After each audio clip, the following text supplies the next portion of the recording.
በቋሚነት ማን አሰልጣኝ ይሆናል ከዛ በኋላ ቼልሲ እነማንን ሊቀጥር ይችላል የሚለውን በተመለከተ ብዙ የሚጠቀሱ ስሞች አሉ።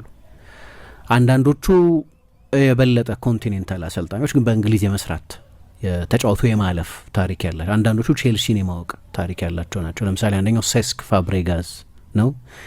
ከማሬስ ካሰነበትም በኋላ አንዳንድ የቼልሲ ደጋፊዎች ፋብሬጋዝ አሰልጣኝ ሆነው እንዲሾም የሚፈልጉ ደጋፊዎች ነበሩ። በእርግጥ ባለፉት 2 ጨዋታዎች ተሸነፈና ኮሞ በሚቀጥሉ ዓመት በቻምፒየንስ ሊግ የሚሳተፍ አይመስልም። ደግሞ በዚህ ሳምንት አጋማሽ የሚገርም ነው፣ ኢንተርን 2-0 እየመሩ 3-2 ተሸንፈዋል። የመጨረሻዎቹ 3 ደቂቃዎች ና 4 ደቂቃዎች ላይ ነው 2 ጎል የተቆጠረባቸው። ቻላኖሉና ሱሲች ናቸው ጎሎቹን ያስቆጠሩት። ሱቺች ግን በጠቅላላው በጣሊያን እግር ኳስ ውስጥም በአውሮፓ እግር ኳስ ውስጥም እየመጡ ካሉ የአሰልጣኞች ሱፐርስታሮች አንዱ ተብሎ የሚጠቀስና ከዚህ በፊት የቼልሲ የተጫዋችነት የ5 ዓመት የተጫዋችነት ታሪክ ያለው ነው ፋብሪጋዝ። ከብዙ ትልልቅ የስራ ኃላፊነቶች ጋር ስሙ እንዲነሳ የምትጠብቂው ነው። ከዛ ደግሞ ሻቢ አሎንሶ አለ። ወደ ሊቨርፑል መሄድ አይመስልም አሁን፣ ምክንያቱም ሊቨርፑል ወስኗል አርነ ስሎትን በአሰልጣኝነት ይዞ ለመቆየት እና ለጊዜው አቬይለብል ነው። የቀድሞ ቼልሲና ሊቨርፑል የተማረረ ፉክክር ውስጥ ባላንጣነት ውስጥ በነበሩበት ጊዜ ሊቨርፑል ተጫዋች የነበረ ነው እና አሁን ግን ኦፍኮርስ ፕሮፌሽናል ነው። ወደ ቼልሲ የሚሉ አሉ። አንዶኒ ኢራዮላ ከቦርንመዝ እንደሚለቅ ተረጋግጧል። ከሌሎችም ትልልቅ የስራ ኃላፊነቶች ጋር ከቶተናምም ከማንቸስተር ዩናይትድም የስራ ኃላፊነቶች ጋር እንዲያውም ከዛ በጣም ኢምፕሬሲቭ ከሆነ የአርሰናል ጨዋታ ድሉ በኋላ አንዳንድ ሰዎች ጓርዲዮላ ከለቀቀም እኮ ማንቸስተር ሲቲ እንዲያውም እንደ ኤንዞ ማሬስካ አይነቱን አሰልጣኝ ከሚቀጥር እሱን ቢቀጥር የሚሉ አሉ። በጣም ድንቅ ስራ ነው የሰራው። እንዳለ እኮ ግብ ጠባቂውንና ባክፎሩን አጥቶ ነው እንደ አይነት ሲዝን እያሳለፈ ያለው ለአውሮፓ ቡድኖች ውድድሮች የተፎካከረ ያለው። እሱም ከቼልሲ ኃላፊነት ጋር ስሙ የሚነሳ ነው።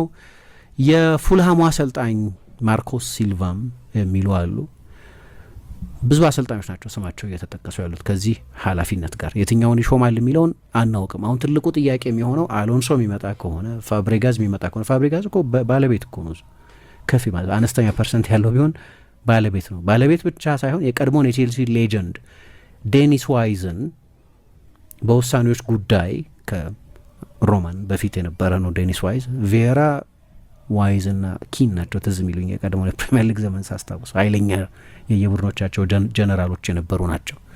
ዴኒስ ዋይዝ ከኮሞ የለቀቀበት ምክንያት ሴስክ በጣም ከፍተኛ የመወሰን ስልጣን ያለው ሰው በመሆኑ ምክንያቱ አሰልጣኝ ብቻ አይደለም።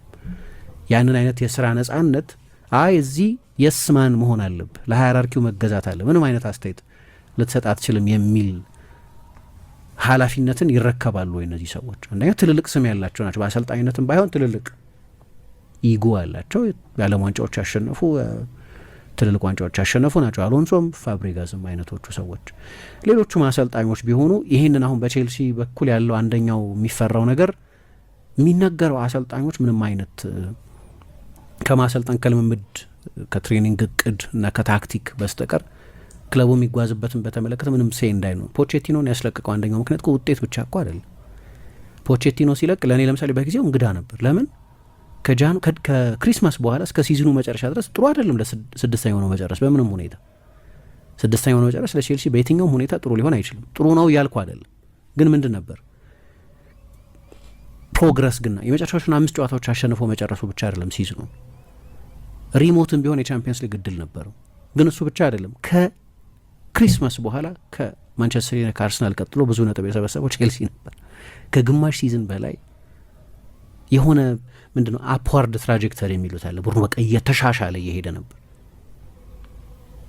ኦኬ አንድ ተጨማሪ ሲዝን ብንሰጠው ተጨማሪ ዝውውሮች ብንጨምር ይሻሻላል። ይሄ በካፕ ውድድሮች ሊግ ካፕ ፋይናል ደርሰው ነበር። ማሸነፍ ነበረባቸው ያንን ጨዋታ ሊቨርፑልን። በኤፍኤ ካፕ ሴሚ ፋይናል ደርሰው ነበር። ሲቲን ማሸነፍ ነበረባቸው። ኒኮላ ጃክሰን ሃትሪክ ሰርቶ መውጣት ነበረበት። በጣም ትልልቅ ንጹህ የጎል ዕድሎች አግኝቶ ነበር። በካፕ ውድድሮችም ጥሩ ነበር። የቼልሲ ደጋፊዎች የቶተንሃም ታሪክም ስላለው ሜቢ የተጫወተው እግር ኳስ ጥሩ ስላልሆነ ምናም ሊሆን ይችላል። ግን የተረከበውን ሜስ ማስታወስ አለብን። 12ኛ ሆኖ የጨረሰ በአመት 4 አሰልጣኝ ያሰናበተ 30 ምናምን ተጫዋች ያለው ስብስብ ነው የተረከበው። ውስብስብ ነበር ነገሩ። ብዙ የተቆጨ የቼልሲ ደጋፊ አልነበረም በፖች መልቀቅ።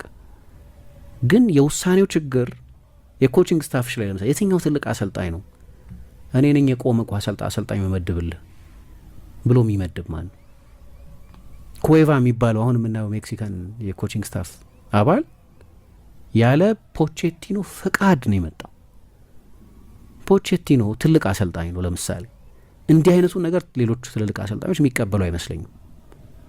ለዛ ነው እኮ በቅርብ ጊዜ የነበረ የቼልሲ ደጋፊዎች አንድ ግሩፕና ከቼልሲ ዳይሬክተሮች መካከል ከአንደኛው ጋር ሲነጋገሩ ለምሳሌ ሉዊስ ኤንሪኬ ለእኛ ሞዴል አይሆንም የሚል አስተያየት የሰጡት። ምክንያቱም ሉዊስ ኤንሪኬን ማሬስካን በምታሰሪበት ትዕዛዝ ሊያም ሮሲኛን በምታሰሪበት መንገድ ልታሰሪበት ሲል የበለጠ የመወሰን መብት ይፈልጋል። ይሄ ደግሞ ቼልሲ መከተል ከሚፈልገው ሞዴል ጋር ፊት ለፊት የሚላተም ነው። ስለዚህ ወደፊቱም ጉዳይ ግራ የሚገባ ነው ወይ ሌላ አይነት አቅጣጫ መከተል ካልጀመሩ፣ ሌላ አይነት የሞዴል ሺፍት ካላደረጉ በስተ